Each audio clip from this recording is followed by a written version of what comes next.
Son Excellence, Monsieur le Ministre, au niveau de votre ministère, vous avez donc des groupes qui sont sous-représentés, les femmes, les communautés rurales, qui ne sont pas représentés dans l'agriculture durable. Comment est-ce que votre ministère implique ces groupes pour la production agricole durable? Je vous l'ai dit tout à l'heure que le succès de notre pays repose sur l'agriculture. Et c'est parce que au niveau de ce pays-là, le genre est vraiment pour nous très important. Voyez-vous, nous sommes le premier pays producteur de cacao au monde, avec plus de 2 200 000 tonnes.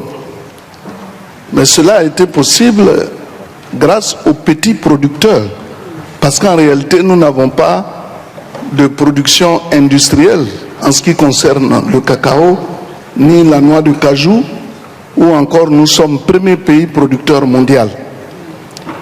Mais dans notre système agricole, la femme occupe une place importante. Plus de 70% des femmes s'occupent des productions vivrières et des productions maraîchères.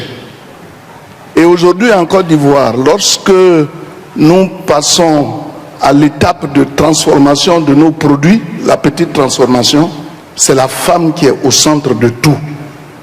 Et toutes nos politiques agricoles que nous menons, nous nous intéressons aux femmes, parce qu'avec les femmes, lorsqu'elles sont mises dans les mêmes conditions de travail que les hommes, souvent elles font mieux que les hommes, en raison du fait qu'elles s'y accordent et elles s'y attachent tellement.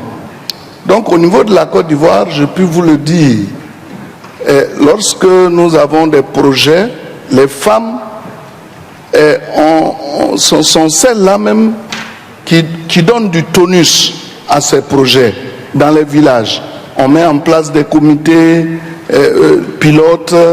Les femmes sont également au début des actions et à la fin par rapport aux transformations dont j'ai parlé. Donc on ne peut pas dire qu'en Côte d'Ivoire, nous avons la possibilité de travailler sans recourir aux femmes.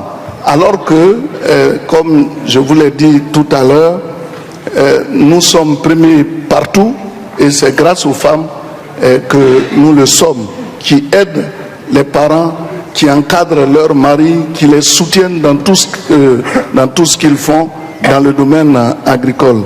Alors, figurez-vous que aujourd'hui, au niveau de notre pays, nous sommes en train de parler de souveraineté alimentaire, de sécurité alimentaire, mais cela n'est possible que grâce aux femmes qui travaillent beaucoup. Le seul problème que nous avons au niveau des femmes, c'est la disponibilité des terres. Et avec Pressfort, nous avons un projet ambitieux où il est question de sensibiliser les propriétaires terriens afin de permettre aux femmes de disposer de terres pour faire face à leurs besoins quotidiens, pour pouvoir les cultiver. Et en la matière, nous avons la possibilité aussi de faire des aménagements pour installer les femmes qui font du bon travail au niveau de notre pays. Il en est de même des jeunes aussi. Thank you. Thank you very much. Merci.